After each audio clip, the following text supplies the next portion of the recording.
guys, Benny here. Now, I've been playing an absolute disgusting amount of Apex Legends since it first came out, like I'm sure a lot of you have been. But I've been fine-tuning my settings to have the absolute best setup to give me the biggest in-game advantage as possible. So I'm going to run you through everything that you need to know, from the best controller settings for you to have, as well as the best gameplay and audio settings, but there's also a few settings that aren't in game that you can also set to help give you a big advantage. I'll also give you a few extra tips about things you can do to your setup that will also help. First of all, I want to kick off with your field of view. This is a setting that console players will never really ever thought about because we've never ever been given the option to adjust this because it is more strenuous on a console's GPU, which is why you usually only find this setting on a PC. But in Apex Legends, you can adjust it on console, which is super exciting. Now, it does warn you that setting it above 70 may impact performance or cause visual issues, but I've been playing on an Xbox One X and a PlayStation 4 Pro and have had absolutely no problems whatsoever. So what you'll want to do is ideally set this to 104, which has been the sweet spot for me. And if you're wondering what this does, it effectively zooms out your point of view so you can see wider. It's probably a setting I would only play with if you're playing on a monitor, as it might get quite hard to spot people in the distance if you're playing on a big TV. But try it out and you'll be surprised at how much having that wider field of view helps in your gameplay. Next, let's get your controller settings right. You'll want to head over to the controller tab in the settings menu and first of all select button layout.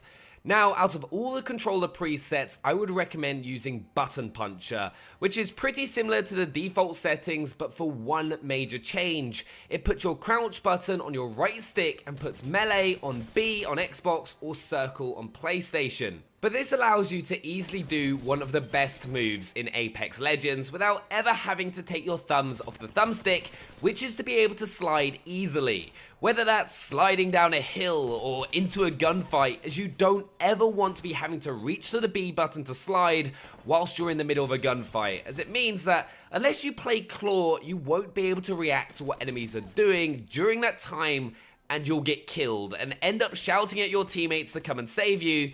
Yes, it is a small amount of time, but that can make all the difference in a game as fast as Apex Legends. Everything else on the top half of the controller settings menu, I just suggest leaving alone, but now it's time for the most important settings, the ones for your movement and aiming. Now, sensitivity does all come down to personal preference, but there's a reason in previous first-person shooters that the majority of pros all play on lower sensitivities on console because it does give you far better control. But a really cool feature is that in Apex Legends, it gives you two sensitivity settings.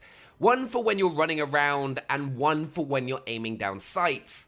Now, having a higher sensitivity does allow you to react faster if you get shot in the back, though your hipfire accuracy will be a little bit worse.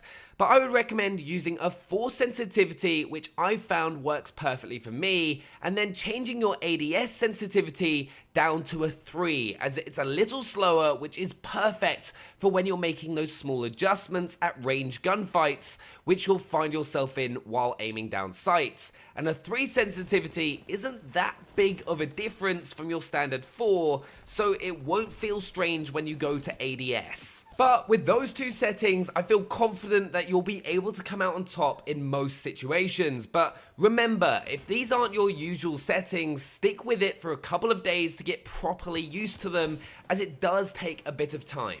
Next, we have something that drastically changes how the game feels and plays from your perspective, and an option we haven't ever really seen before in most other first-person shooters, and that's the response curve. You're given 5 different choices. Classic, which will give you that original Titanfall feel. Steady, which is a balance of firm control and fast aim. And then there's fine aim, which is specialized for small, gradual adjustments. Something that we don't really need, as we've got a lower ADS sensitivity to do that for us. Then there's high velocity, which is quick response for the very even-handed, and then there's linear, which is your controller's raw input, which works nicely if you've already fine-tuned your response curves in the Xbox Accessories app for an Xbox Elite controller, for example. Now, I've spent time trying all of these to find the best one, and I honestly believe that steady is the best console setting of choice. It just gives you the smoothest and most natural feel out of all the response curves, so definitely make sure you use that one. But if you use a different response curve, I'd love to know which one and why down in the comments below. Next, change your look dead zone to none, as you want to have the most control over your aim as possible. Having a dead zone on your controller is never going to be a good thing. Then keep your movement dead zone as small, then inverted should be off, because you're crazy if you play inverted. It just blows my mind whenever anyone plays inverted. And then I would turn vibration off as well, as it's only ever going to have a negative impact on your aim. As you've now set your controller settings, you'll want to head over to the gameplay tab, where there aren't too many settings that you'll actually want to change that have an impact on your gameplay. Now, if you've played a lot of Fortnite in the past, you may want to change your damage numbers to floating, as that'll feel most natural to you, and you'll be able to easily tell what each of your shots is doing to each individual target that you hit. The default is set on stacking, but personally, I'd suggest just using floating, which is especially useful with shotguns, as you can easily tell where your bullet spread is hitting. Other than that, I wouldn't change any other gameplay settings. Next, you'll want to head over to your audio settings. Now, I've always been a big believer in audio being one of the most important things in order to be consistently successful at any first-person shooter, and Apex Legends is no different. You'll want to keep your master volume and sound effects at 100%, as sound effect volumes such as footsteps, gunshots, healing items being used are the most important sound cues that you'll need to react to. I personally then drop dialogue down to 50%, as there are some useful dialogue cues off of characters from time to time, and also you don't want to miss out on hearing Pathfinder, as he is absolutely hilarious.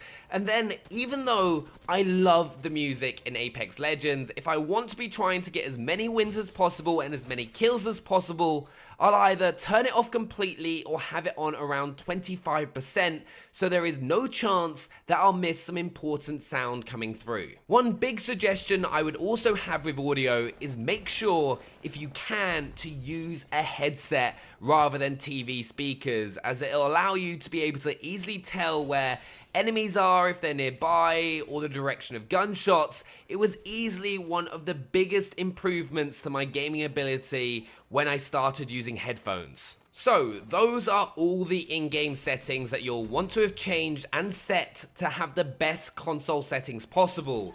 But there's a few settings that you can also change on your console which are going to help. One of the best things you can do if you're playing on a monitor, which is something I would also massively recommend, ideally one that is 144Hz and 1440p, and if you're playing on an Xbox One, it recently got an update to allow both 120Hz and 1440p, which will help give you a huge advantage over other players on Apex Legends. And that's because you're going to have more information to take in thanks to those extra pixels with that resolution that you usually only have on PC, and that 120Hz is just going to make everything far smoother, especially when using that wider field of view. Now sadly, these settings are currently not available on PlayStation, so it's only something you can use if you're playing on an Xbox One. Also, try to make sure that if you're using headphones or a mix amp, use a setting that prioritizes bass to really help highlight any footsteps or gunshots in the audio track.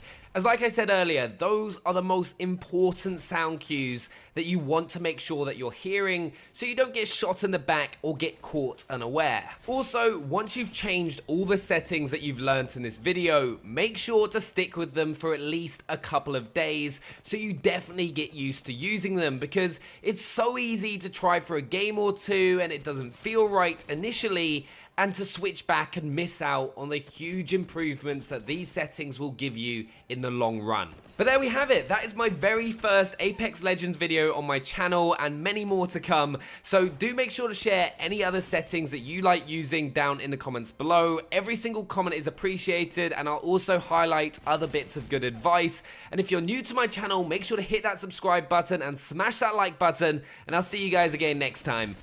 Bye!